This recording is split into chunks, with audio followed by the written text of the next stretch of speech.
আসসালামু আলাইকুম দর্শক, স্বাগত জানাচ্ছি আরটিভির জেলা সংবাদে। আপনাদের সঙ্গে আছি আমি নুসরাত জাহান রাকা।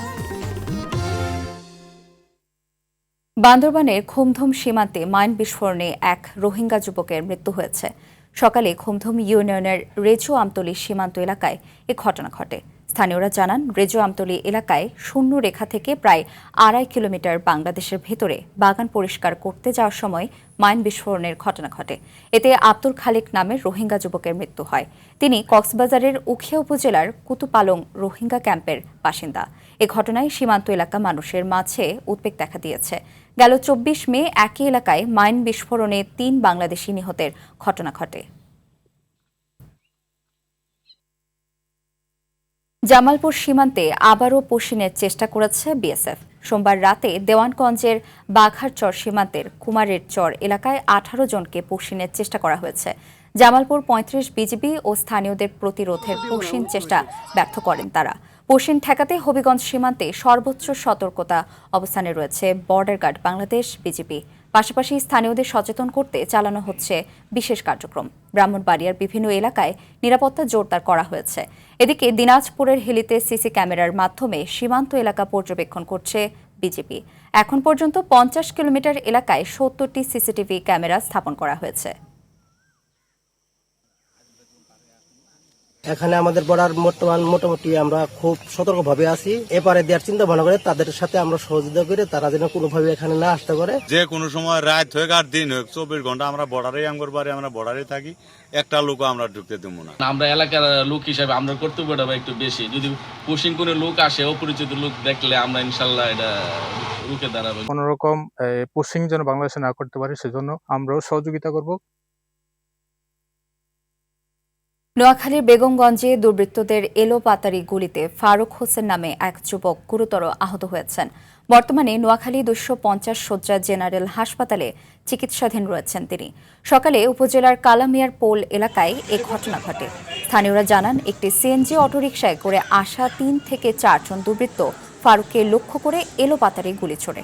এতে তলপেট ও হাঁটুতে গুলিবিদ্ধ হন তিনি। বর্তমানে তার অবস্থা স্থিতিশীল বলে জানিয়েছেন হাসপাতালের আবাসিক মেডিকেল কর্মকর্তা ডাক্তার রাজীব আহমেদ চৌধুরী। ঘটনার সঙ্গে জড়িতদের শনাক্ত ও গ্রেফতারে অভিযান চলছে বলে জানিয়েছে বেগমগঞ্জ থানা পুলিশ।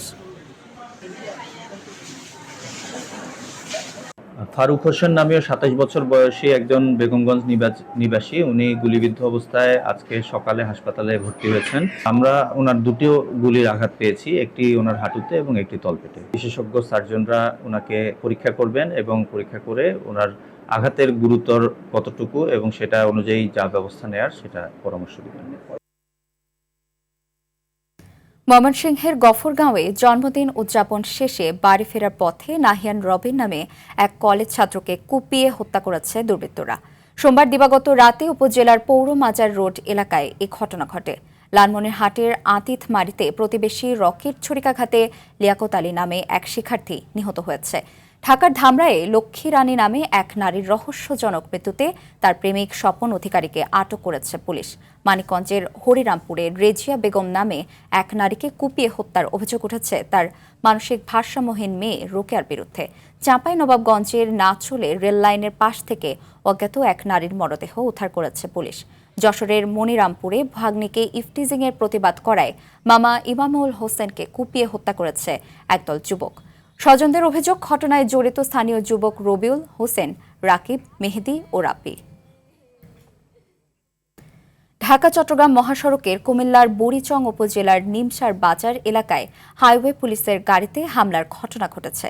সকালে অবৈধ 3 হুইলার আটক করায় চালকরা সংঘবদ্ধ হয়ে পুলিশের উপর এই হামলা ও গাড়ি ভাঙচুর চালায়। ময়নামতি হাইওয়ে থানার ওসি মোহাম্মদ আব্দুল মোমিন জানান, ৩০ থেকে ৩৫ জনের একটি দল হঠাৎ পুলিশের উপর ইট পাটকেল নিক্ষেপ করে গাড়িটি ব্যাপকভাবে ক্ষতিগ্রস্ত করে। খবর পেয়ে অতিরিক্ত পুলিশ গিয়ে পরিস্থিতি নিয়ন্ত্রণে আনে। এ ঘটনায় জড়িতদের শনাক্ত করে আইনি ব্যবস্থা নেওয়া হচ্ছে। সারা দেশে পৃথক সড়ক দুর্ঘটনায় ৬ জন নিহত এবং বেশ কয়েকজন আহত হয়েছেন। টাঙ্গাইল সখীপুরে ভোরে দাঁড়িয়ে থাকা বাঁশ বোঝাই ট্রাকে মুরগিবাহী পিকআপের ধাক্কায় চালক ও হেলপার সহ ৪ জন নিহত হয়েছেন। এছাড়া সাভার ঢাকা আরিচা মহাসড়কের ২০ মাইলের কাছে একটি মাইক্রোবাসে চলন্ত অবস্থায় আগুন লাগলেও কোনো হতাহতের ঘটনা ঘটেনি। কুষ্টিয়া মিরপুরে 2 ট্রাকের মুখোমুখি সংঘর্ষে সজীব নামের এক চালক নিহত ও 3 জন আহত হয়েছেন। এদিকে গোপালগঞ্জ মুকসুদপুরে ট্রাক ও কাভার্ড ভ্যানের মুখোমুখি সংঘর্ষে মাসুদ রানা নামে এক হেলপার নিহত হয়েছেন। অন্যদিকে বরগুনা পাথরঘাটায় হেলে পড়া গাছের সাথে ধাক্কা লেগে একটি ট্রাক পুকুরে পড়ে গেলেও চালক ও সহকারী অলৌকিকভাবে বেঁচে যান। অসুস্থ হলে মানুষ নিরাপদ আশ্রয়ের আশায় হাসপাতালে যায় চিকিৎসা নিতে, কিন্তু সেই হাসপাতালেই এবার পাশবিক নির্যাতনের শিকার হলেন এক অবুঝ কন্যা শিশুর মা। নাটোর 250 শয্যা বিশিষ্ট আধুনিক সদর হাসপাতালে চিকিৎসা নিতে এসে আউটসোর্সিংয়ের 3 সুপারিয়রের হাতে ধর্ষণের শিকার হয়েছেন এক নারী। শুধু তাই নয়, ধর্ষণের ভিডিও ধারণ করে তাকে ব্ল্যাকমেল করারও চেষ্টা চালানো হয়। নাটোর প্রতিনিধি মোহাম্মদ কামাল হোসেনের পাঠানো তথ্যচিত্রে আরও জানাচ্ছেন লিওন আসাদ। অসুস্থ অবুঝ সন্তানকে সুস্থ করতে 4 দিন আগে নাটোর আধুনিক সদর হাসপাতালের শিশু ওয়ার্ডে ভর্তি করেছিলেন নাটোর পৌরসভার এক বাসিন্দা। গত 7 জুন রাত 10টার দিকে ঔষধ দেওয়ার কথা বলে ওই নারীকে ডেকে নিয়ে যায় হাসপাতালের আউটসোর্সিং সুইপার অমিত।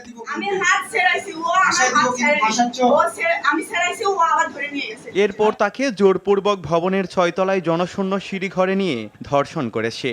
আর এই নৃশংসতার ভিডিও মোবাইলে ধারণ করে অমিতের 2 সহযোগী অনিল ও প্রাঙ্গণ, যারা নিজেরাও হাসপাতালের আউটসোর্সিং সুইপার। পরে সেই ভিডিও দেখিয়ে ভুক্তভোগীকে পুনরায় ব্ল্যাকমেইলের চেষ্টা করেন তারা। প্রাঙ্গণ ভিডিও ধারণ করার পরে ওইটা দিয়ে ব্ল্যাকমেইল করে যে আমার সাথে যদি শারীরিক সম্পর্ক, আমাদের দুজনের সাথে যদি শারীরিক সম্পর্ক না করো তাহলে এই ভিডিওটা তোমার হাজব্যান্ডকে দেখাবো বা ভিডিওটা আমরা সোশ্যাল মিডিয়ায় ছেড়ে দেবো। এদিকে মাঝরাতে শিশু ওয়ার্ডে রোগীকে প্রায় 4 ঘন্টা একা দেখে খোঁজাখুঁজি শুরু করেন ডিউটিরত নার্স ও ওয়ার্ড বয়রা। এক পর্যায়ে সিসিটিভি ফুটেজ দেখে হাসপাতালের 6 তলা থেকে হাতে নাতে ধরা হয় 3 অভিযুক্তকে। হসপিটাল কর্তৃপক্ষ অপরাধী অবশ্যই শাস্তি চায় এবং সেই জন্য আমাদের যতখানি যা করা দরকার আমরা তা পুরোটাই করব। আনসার সদস্যরা অভিযুক্তদের ধরে এনে স্বীকারোক্তিমূলক জবানবন্দি মোবাইলে রেকর্ড করলেও রহস্যজনক কারণে থানা পুলিশের সাথে পরামর্শ করে সুইপারদের ছেড়ে দেয় হাসপাতাল কর্তৃপক্ষ। তবে ঘটনা জানাজানি হলে সামাজিক ও প্রশাসনিক স্তরে তোলপাড় সৃষ্টি হয়, টনক নড়ে প্রশাসনের। এই বিষয়ে আমরা অভিযোগ প্রাপ্তির সাপেক্ষে 2 ঘন্টার মধ্যে 3 জন আসামিকে গ্রেপ্তার করেছি। তাদের বিজ্ঞ আদালতে প্রেরণ করা হবে। সম্মানিত পুলিশ সুপার মহোদয় বিষয়টি সার্বিক তদন্ত তদারকি করেছে। তার দিক নির্দেশনা মোতাবেক আমরা তদন্ত প্রক্রিয়া চলমান রেখেছি। এদিকে নিরাপদ আশ্রয়স্থলে এমন জঘন্য অপরাধ এবং তা ধামাচাপা দেওয়ার চেষ্টায় ক্ষোভে ফুঁসছেন হাসপাতালে আসা সাধারণ মানুষ ও সচেতন মহল।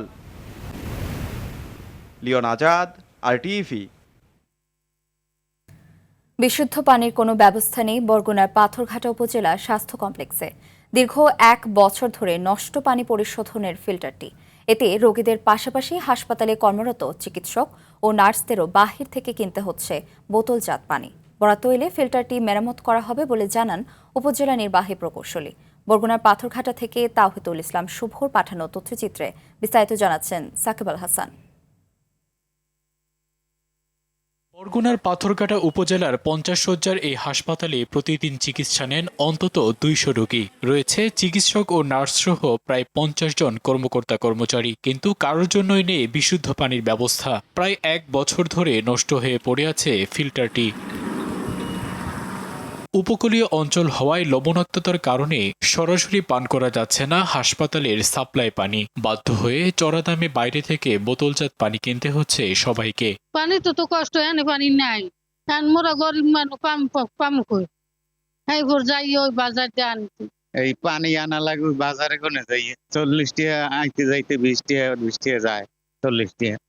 এই পানি ওই ব্যাগ ভরে আনছি বাজার দিয়ে। ভিতরের মানুষের পানি খাইতে পারে না, এটা মহামারী অবস্থা। একটা কষ্ট, পানি কষ্ট আর সামলানো সম্ভব। যত তাড়াতাড়ি সম্ভব এই ফিল্টারটা রেডি করা চাই, কারণ এটা যত তাড়াতাড়ি রেডি অত মানুষের দুর্ভোগ লাঘব হবে। বরাদ্দ পেলে ফিল্টারটি মেরামত করা হবে বলছেন উপজেলা নির্বাহী প্রকৌশলী। এই বিষয়ে আমি আমার ঊর্ধ্বতন কর্তৃপক্ষকে চাহিদা পাঠিয়েছি এবং বরাদ্দ পাওয়ার সাপেক্ষে আমরা যথাসম্ভব যত দ্রুত সম্ভব আর প্ল্যানটি মেরামতের ব্যবস্থা করে দেব। গুরুত্ব বিবেচনায় দ্রুত হাসপাতালটিতে বিশুদ্ধ পানির ব্যবস্থার দাবি ভুক্তভোগীদের। সাকিব আল হাসান, RTV। কুমিল্লার মুরাদনগরে অনুমোদনহীন ও ভেজাল শিশু খাদ্য উৎপাদনের অভিযোগে একটি প্রতিষ্ঠানকে 2 লাখ টাকা জরিমানা করেছে ভ্রাম্যমাণ আদালত। বাদল ফুড অ্যান্ড বেভারেজ নামের প্রতিষ্ঠানটি আর্টিফিশিয়াল ফ্লেভার ও অস্বাস্থ্যকর উপাদান ব্যবহার করে শিশু খাদ্য উৎপাদন করে আসছিল। সকালে এক্সিকিউটিভ ম্যাজিস্ট্রেট সাকিব আল খানের নেতৃত্বে এই অভিযান চালানো হয়। তিনি জানান, প্রতিষ্ঠানটির বিরুদ্ধে বিএসটিআই অনুমোদন না থাকা এবং কেমিক্যাল দিয়ে খাবার উৎপাদনের অভিযোগ ছিল। অভিযানকালে অনিয়মের সত্যতা মেলায় প্রতিষ্ঠানটিকে 2 লাখ টাকা অর্থদণ্ড প্রদান ও ভবিষ্যতের জন্য সতর্ক করা হয়।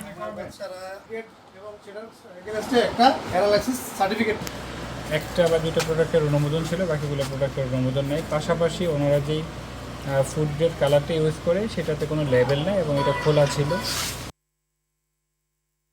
চট্টগ্রাম বিশ্ববিদ্যালয়ে দেশের প্রথম ওশান স্যাটেলাইট গ্রাউন্ড স্টেশন উদ্বোধন হয়েছে। এর মাধ্যমে বঙ্গোপসাগর সহ উপকূলীয় অঞ্চলের স্যাটেলাইট ভিত্তিক তথ্য সংগ্রহ ও বিশ্লেষণ সক্ষমতা অর্জন করল বাংলাদেশ। সকালে এর উদ্বোধন করেন ভূমি ও পার্বত্য চট্টগ্রাম বিষয়ক প্রতিমন্ত্রী ব্যারিস্টার মীর মোহাম্মদ হেলাল উদ্দিন। এ সময় তিনি বলেন, প্রকল্পটির উদ্দেশ্য বাস্তবায়নে প্রয়োজনীয় বিদ্যুৎ, ইন্টারনেট সহ অন্যান্য সুবিধা নিশ্চিত করবে সরকার।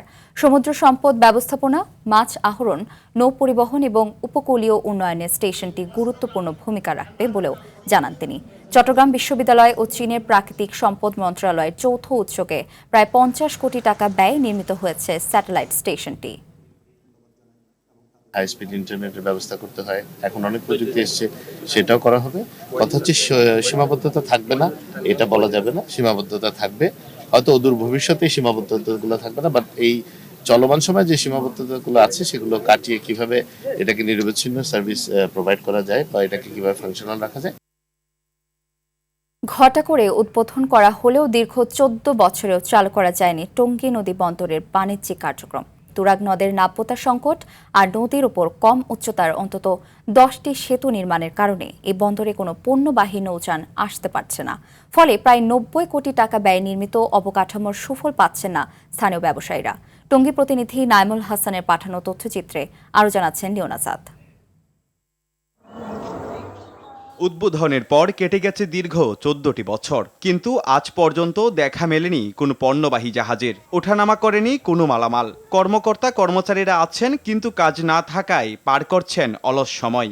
এটি টঙ্গী নদী বন্দরের বর্তমান চিত্র।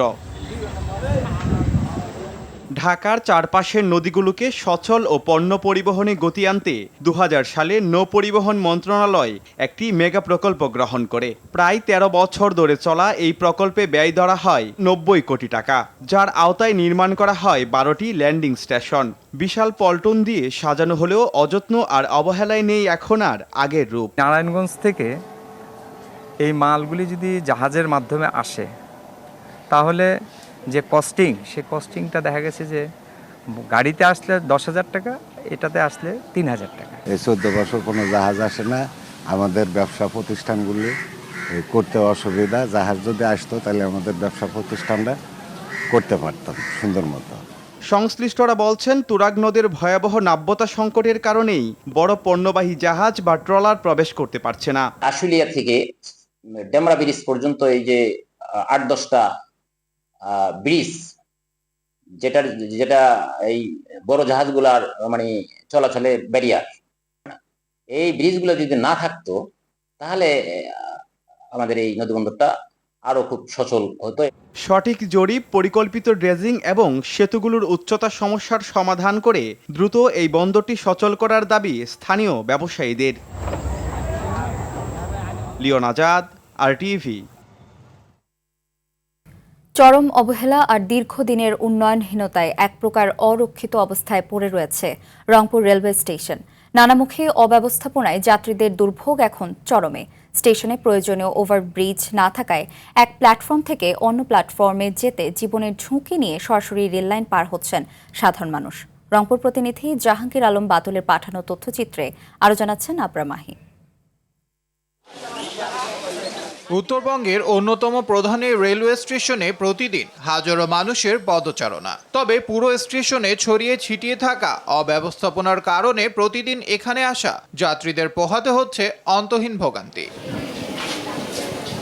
স্টেশনে ওভারব্রিজ না থাকায় নারী, শিশু ও বয়োবৃদ্ধ সহ সব বয়সী যাত্রীদের বাধ্য হয়ে জীবন বাজি রেখে সরাসরি রেল লাইনের ওপর দিয়ে পারাপার হতে হচ্ছে।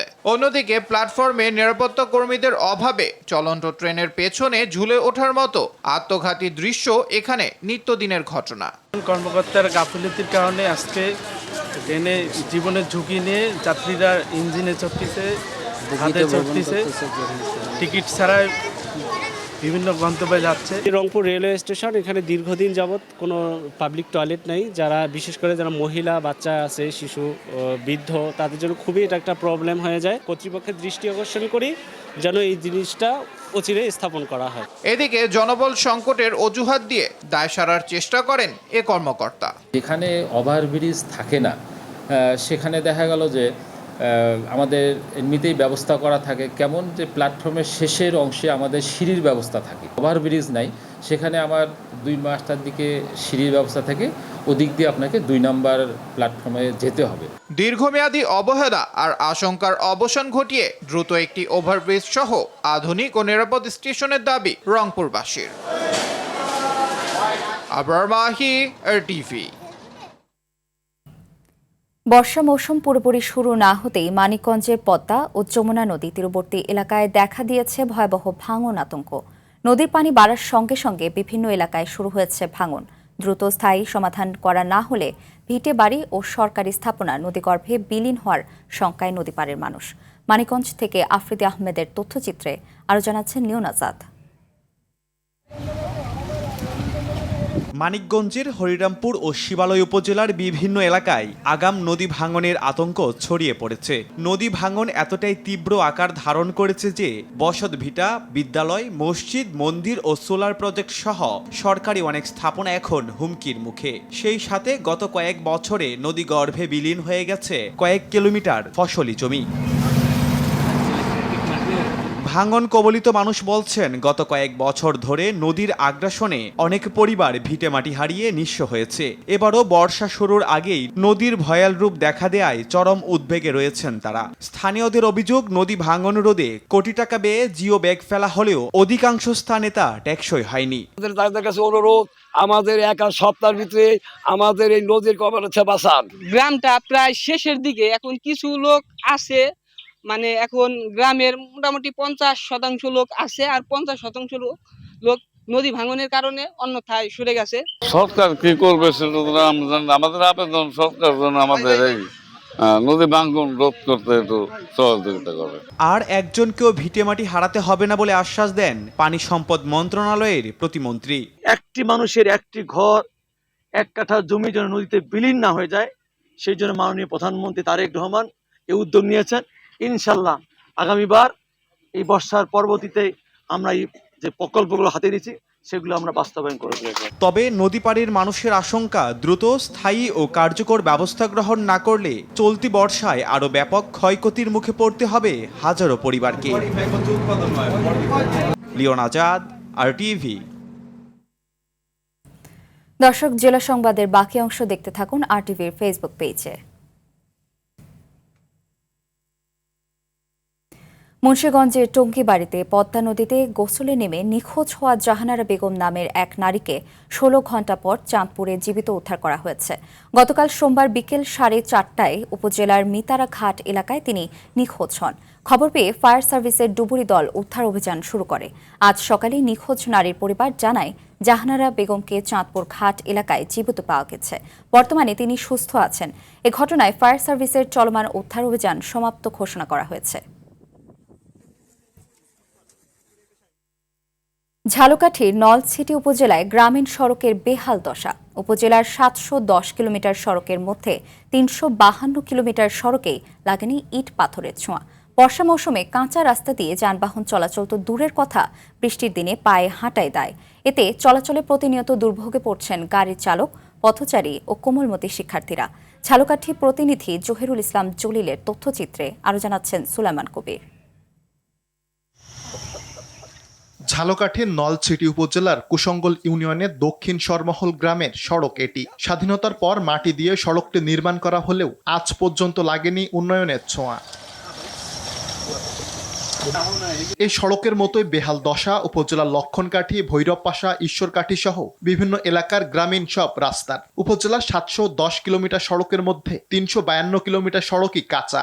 এতে একটু বৃষ্টিতেই সৃষ্টি হয় কাদা, যাতায়াতে দুর্ভোগে পড়েন স্থানীয়রা। কেউ অসুস্থ হলে ভোগান্তি আরো বাড়ে। গ্রাম কিংবা ইউনিয়ন থেকে মূল সড়কে প্রবেশ করতেই সময় লাগে কয়েক গুণ। বছরের পর বছর এমন ভোগান্তির পরও নির্বিকার সড়ক বিভাগ। মোরা ওই গামছা বিন্দে যাই যেই বেশি তো কাঁচা দিয়ে যাওয়া লাগে, রাস্তাঘাট নাই। এত দূরের পথ কিন্তু রাস্তায় একটু অটো আসতে চায় না, যদিও আসে 100 টাকা ভাড়া চায়, 10 টাকা 5 টাকার ভাড়া 100 টাকা চায়। রাস্তাঘাট নাই, মাটির রাস্তা, গাড়ি গুড়ি চালাইতে পারি না, গাড়ি আনলি গাড়ি গুড়ি ভাঙ্গে যায়, ইনকাম কম, রাস্তা খারাপ। গাড়ি মোটরসাইকেলটা পুষ্কুনিতে পড়ে যায়, আমার বাড়ির দিয়েও বাইরে যায় না। বিপদ আপদে পড়লেও আমরা একটা রুগী নিয়ে যাব, এমন কোনো আমাদের ব্যবস্থা নেই। সড়ক সংস্কারে বরাবরের মতো আশার বাণী শুনিয়েছে স্থানীয় এলজিইডি বিভাগ। ভিলেজ এই রাস্তাগুলো খুবই ইম্পর্টেন্ট এবং গুরুত্বপূর্ণ, এগুলি আমাদের উন্নয়ন করার জন্য পরিকল্পনা রয়েছে। এটা আমরা সামনে প্রকল্প আসলে এখান থেকে আমরা উন্নয়ন করতে পারবো ইনশাআল্লাহ খুব দ্রুতই। জনদুর্ভোগ লাঘব আর উপজেলার আর্থসামাজিক উন্নয়নে দ্রুত সড়কগুলো সংস্কার করবে সরকার, এমনটাই প্রত্যাশা ভুক্তভোগীদের। সুলাইমান কবির, RTV। টাঙ্গাইলের সখীপুরে কোয়েস্টার বাজারে একটি সড়কের অর্ধেক নির্মাণ না করে লাপাত্তা প্রকল্পের সভাপতি এক ইউপি সদস্য। উল্টো পুরনো সড়কে বালি ফেলে চেষ্টা চলছে নতুন হিসেবে দেখানোর। এতে ক্ষুব্ধ স্থানীয়রা। দ্রুত রাস্তার কাজ শেষ করার দাবি তাদের। টাঙ্গাইল প্রতিনিধি কামাল হোসেনের পাঠানো প্রতিবেদন জানাচ্ছেন আবরার মাহি। 2025-26 অর্থ বছরে সখীপুর উপজেলার কাকরাজান ইউনিয়নের কয়েস্টার বাজার এলাকায় ইট সলিং এর মাধ্যমে 330 ফুট রাস্তা নির্মাণের জন্য প্রকল্প অনুমোদিত হয়। এতে বরাদ্দ দেয়া হয় 2 লাখ টাকা। প্রকল্পের সভাপতি করা হয় সংশ্লিষ্ট ওয়ার্ডের সংরক্ষিত মহিলা ইউপি সদস্য রেখা আক্তারকে। রাস্তাটির 176 ফুট কাজ বাকি রেখেই পুরো বিল তুলে নেন রেখা আক্তার। শুধু তাই নয়, ফলক সরিয়ে রেখে পুরনো সড়কের অংশকে নতুন কাজ হিসেবে দেখানো হয়েছে। 360 ফুট রাস্তা পাইলাম মাত্র 150 ফুট, আর 200 ফুট 206 ফুট কোন সরে খাইল। সরকারের এরকম কার্যক্রম কেন এইভাবে আমাদের জনপ্রতিনিধিরা এভাবে নিবে? আমাদের জনগণের টাকা, সরকারি টাকা এরা জনপ্রতিনিধি হয়ে হরিলুট করে নিয়ে যাবে, এটা তো আসলে হয় না। এদিকে অভিযোগের বিষয়ে জানতে চাইলে অসৌজন্যমূলক আচরণ করেন এই ইউপি সদস্য। আমি বিল বালসার করে হেলাইছি, আমার কোনো দাবি দেওয়া নাই। এই রাস্তায় আমার কোনো দাবি দেওয়া নাই। যে জালে খেলে কুগা, যে যা করে করুগা, আমার জেল যা ওই হইগা। দায়িত্বে অবহেলার বিষয়টি খোঁজ খবর নিয়ে ব্যবস্থা নেওয়ার আশ্বাস প্রকল্প বাস্তবায়ন কর্মকর্তার। যেহেতু 50% কাজ করছে, 50% বিল পাইছে, সেই ক্ষেত্রে তার যে এখানে আসলে তার পুরো কাজটা করারই দায়িত্ব ছিল জনগণের স্বার্থে। এটা আসলে কোন পর্যায়ে আছে এটা দেখে বাকিটা আসলে বলা যাবে। কাজ না করে সরকারি অর্থ আত্মসাতের সঙ্গে জড়িতদের আইনের আওতায় আনার পাশাপাশি দ্রুত রাস্তাটির কাজ শেষ করার দাবি স্থানীয়দের। আবরার মাহি, RTV। দিনাজপুরের নবাবগঞ্জ উপজেলার ফুটানি মোড় এলাকায় সড়ক নির্মাণে ব্যাপক অনিয়মের অভিযোগ উঠেছে। ভালো মানের বালুর পরিবর্তে ব্যবহার করা হচ্ছে নিম্নমানের বালু ও নির্মাণ সামগ্রী। ঠিকাদারি প্রতিষ্ঠান বরেন্দ্র কনস্ট্রাকশনের এমন কর্মকাণ্ডে ক্ষুব্ধ হয়ে সড়ক নির্মাণ কাজ বন্ধ করে দিয়েছে এলাকাবাসী। মাঝপথে কাজ আটকে থাকায় চলাচলে চরম ভোগান্তিতে পড়েছেন পথচারী ও যানবাহন চালকরা। দিনাজপুরের হিলি থেকে আব্দুল আজিজের পাঠানো তথ্যচিত্রে আরও জানাচ্ছেন সুলাইমান কবির। দিনাজপুরের নবাবগঞ্জ উপজেলার শালকুড়িয়া ইউনিয়নের ফুটানি মোড় থেকে খায়রুলের বাড়ি পর্যন্ত সড়কটির দৈর্ঘ্য প্রায় 2 কিলোমিটার। সম্প্রতি 2,20,00,000 টাকা ব্যয়ে সড়কটি পাকা করার কাজ পায় ঠিকাদারি প্রতিষ্ঠান বরেন্দ্র কনস্ট্রাকশন। তবে ঠিকাদারি প্রতিষ্ঠানের বিরুদ্ধে নিম্নমানের সামগ্রী ব্যবহারের অভিযোগ তুলে কাজ বন্ধ করে দেন স্থানীয়রা। মাঝপথে কাজ বন্ধ হওয়ায় খানাখন্দে ভরা সড়কটি চলাচলের প্রায় অনুপযোগী হয়ে পড়েছে। শুষ্ক আবহাওয়ায় প্রচণ্ড ধুলাবালি আর সামান্য বৃষ্টিতেই তৈরি হচ্ছে হাঁটু কাদা। এতে চলাচলে ভোগান্তি পোহাচ্ছেন পথচারী, রোগী, স্কুল কলেজের শিক্ষার্থী সহ যানবাহন চালকরা। এখন এই রাস্তা অনুমোদন করার পর কন্ট্রাক্টর নিয়ে কাজ নিয়ে আমাদের বেহাল দশার মধ্যে পড়ছে। আমরা স্কুলে যাইতে পারি না কাদার জন্য, আমাদের বোরখা বই খাতা সব নষ্ট হয়ে যায়। রাস্তা কাদো রাস্তা আমরা ঠিক মতো কাজ করতে পারতেছি না। তো রাস্তা কারণ সমস্যা, আত্মীয় স্বজন আসতেছে না, মেয়ে ছেলে বিয়ে হচ্ছে না, যদিও আত্মীয় আসে রাস্তায় না, এখানে বিয়ে খেতে হবে না এই গ্রামে। তবে অনিয়মের বিষয় অস্বীকার করেছে ঠিকাদারি প্রতিষ্ঠান। যতটুকু পাবলিকে বলতেছে ততটুকু সত্য নয়, এর আগে ওখানে 1200 মিটার রানিং কাম হয়ে গেছে। এই অভিযোগটা সম্পূর্ণই একটা ভিত্তিহীন। অভিযোগের বিষয়ে তদন্ত সাপেক্ষে ব্যবস্থা গ্রহণের কথা জানিয়েছে উপজেলা প্রশাসন। আমরা এটার যে কনসার্ন ডিপার্টমেন্ট LGED তার কাছে আর কি অলরেডি এটা আমরা ফরওয়ার্ড করে দিয়েছি এবং এটা তদন্ত করা হবে এবং যদি কোনো ধরনের অনিয়ম পাওয়া যায় সেক্ষেত্রে আইনানুগ ব্যবস্থা নেওয়া হবে। দ্রুত ভালো মানের সামগ্রী দিয়ে সড়কের নির্মাণ কাজ শুরু হবে এমনটাই প্রত্যাশা স্থানীয়দের। সুলাইমান কবির, RTV। কম পুঁজিতে বেশি লাভ হওয়ায় রংপুরের পীরগঞ্জে দিন দিন জনপ্রিয় হয়ে উঠছে লটকন চাষ। কেউ বাড়ির পাশের পরিত্যক্ত জমিতে, আবার কেউ ফসলি জমিতে গড়ে তুলছেন বাগান। আবহাওয়া অনুকূল থাকায় এই মৌসুমেও ভালো ফলনের আশা করছেন কৃষকরা। রংপুরের পীরগঞ্জ থেকে মিনহাজুল ইসলাম মিলনের পাঠানো তথ্যচিত্রে আরও জানাচ্ছেন আব্দুল হামিদ। রংপুরের পীরগঞ্জ উপজেলার বড় দরগাহ ইউনিয়নের চাপাবাড়ি গ্রামের কৃষক জিকরুল ইসলামের বাগানে থোকায় থোকায় ঝুলছে হলদে সবুজ রঙের রসালো লটকন। ফলের ভারে নুয়ে পড়ছে গাছের ডাল। কয়েক বছর আগে বাড়ির পাশে পরিত্যক্ত জমিতে পরীক্ষামূলকভাবে লটকনের চাষ শুরু করেন তিনি। এরপর আর পেছন ফিরে তাকাতে হয়নি জিকরুলকে। প্রতিদিনই তার বাগান দেখতে ভিড় করছেন আশপাশের মানুষ ও কৃষকরা। বর্তমানে এই বাগানে রয়েছে প্রায় 100টি লটকন গাছ। এই মৌসুমে লক্ষাধিক টাকা আয়ের প্রত্যাশা করছেন তিনি। ভালো লাভ হবে, লটকনে তো আর কোনো ইনভেস্ট নাই এখন, যেটা বেচবো সেটাই লাভ। বাগানে যে পরিমাণে মুকুল আসছিল তার মধ্যে 20% আমার ফল আসছে। কৃষি অফিস থেকে ওরা ঔষধের পরামর্শ দিছে। লটকন চাষের এমন সফলতায় অনুপ্রাণিত হচ্ছেন এলাকার অন্যান্য কৃষকরাও। গ্রামেতে যে লটকন চাষাবাদ করছে তা কখনো কল্পনা করতে পারি নাই। আনাচে কানাচে যে গাছ আছে তা যে এরকম ফসল হয়েছে, আমরা চাই যে আরো যেন ফসল বৃদ্ধি হয়। ভালো লাগতেছে দেখতে। ভবিষ্যতে আশা করি আমরাও চিন্তা ধারণা করব লাগা যায় নাকি। আমাদেরও জায়গার মধ্যে আমরাও লাগাবো, এটা আমাদের আশা। কৃষি বিভাগ বলছে ফুল আসা থেকে শুরু করে পরিচর্যা ও বাজারজাতকরণে সব ধরনের পরামর্শ দেওয়া হচ্ছে কৃষকদের। বাজারে লটকনের ফলের ব্যাপক চাহিদা রয়েছে এবং কৃষকরা ভালো দাম পাচ্ছে। আমরা কৃষি বিভাগ ফুল আসা থেকে শুরু করে ফল হারভেস্ট পর্যন্ত করণীয় যে বিষয়গুলো মাঠে থেকে কৃষককে পরামর্শ দিচ্ছি। উপজেলা কৃষি অফিসের তথ্য অনুযায়ী পীরগঞ্জে 7.5 হেক্টর জমিতে লটকনের চাষ হয়েছে এবার। লাভজনক হয় প্রতি বছরই বাড়ছে এই রসালো টক মিষ্টি ফলের আবাদ। আব্দুল হামিদ, RTV। দর্শক, দেশের বিভিন্ন স্থানে সভা সমাবেশ ও মানববন্ধন সহ নানা ঘটনার আরও খবর জানাচ্ছেন আবরার মাহি। বরিশালে আমেরিকার সাথে অসম বাণিজ্য চুক্তি বাতিল সহ জ্বালানির দাম কমানোর দাবিতে মানববন্ধন ও বিক্ষোভ সমাবেশ অনুষ্ঠিত হয়েছে। মুন্সিগঞ্জে আধুনিক কসাইখানার আনুষ্ঠানিক উদ্বোধন করেছেন মুন্সিগঞ্জ 3 আসনের সংসদ সদস্য মোহাম্মদ কামরুজ্জামান রতন। পিরোজপুরে জুলাই সনদ নিয়ে অপপ্রচারের বিরুদ্ধে প্রতিবাদ ও কর্মী সভা অনুষ্ঠিত হয়েছে। ঝিনাইদহের কালীগঞ্জে মাদকের বিরুদ্ধে সচেতনতা ও প্রতিরোধ গড়ে তুলতে মাদক বিরোধী অভিযান পরিচালনা করেছেন স্থানীয় এলাকাবাসী। নোয়াখালী সদর উপজেলায় মাদক বিরোধী সমাবেশ করায় এক ছাত্রদল নেতার বাড়িতে হামলা, ভাঙচুর ও লুটপাটের অভিযোগ উঠেছে। চাঁপাইনবাবগঞ্জে জাতীয় কবি কাজী নজরুল ইসলামের 127তম জন্মবার্ষিকী উদযাপিত হয়েছে। কেন্দ্রীয় যুবদলের ঘোষিত কমিটিকে স্বাগত জানিয়ে নোয়াখালী সেনবাগে উপজেলা ও পৌরসভা যুবদলের উদ্যোগে আনন্দ মিছিল করা হয়েছে। নরসিংদীতে এক অটোরিকশা চালককে হত্যার বিচারের দাবিতে মানববন্ধন করেছেন স্থানীয় এলাকাবাসী। মৌলভীবাজারে ফ্রি চক্ষু শিবির ও স্বাস্থ্য ক্যাম্প হয়েছে। এ সময় উপস্থিত ছিলেন বিএনপি চেয়ারম্যানের উপদেষ্টা মাহিদুর রহমান। বরিশাল রেঞ্জ ডিআইজির কার্যালয় থেকে এক জোড়া কালনাগিনী সাপ উদ্ধার করেছে এনিম্যাল লাভার্স অফ পটুয়াখালীর সদস্যরা। নিরাপদ খাদ্য উৎপাদন, জলবায়ু সহনশীল কৃষি প্রযুক্তির সম্প্রসারণ এবং নতুন কৃষি উদ্যোক্তা তৈরির লক্ষ্যে পটুয়াখালীর রাঙাবালিতে পার্টনারফিল্ড স্কুল কংগ্রেস অনুষ্ঠিত হয়েছে। যশোরে ঐতিহ্যকে টিকিয়ে রাখতে জেলা জুড়ে 20 লক্ষ খেজুরের বীজ রোপণ করা হবে। আসন্ন বিশ্বকাপ ফুটবলকে সামনে রেখে যশোর জেলার বাঘারপাড়ায় ব্রাজিল সমর্থকদের উদ্যোগে এক বর্ণাঢ্য মিছিল অনুষ্ঠিত হয়েছে। আবরার মাহি, RTV।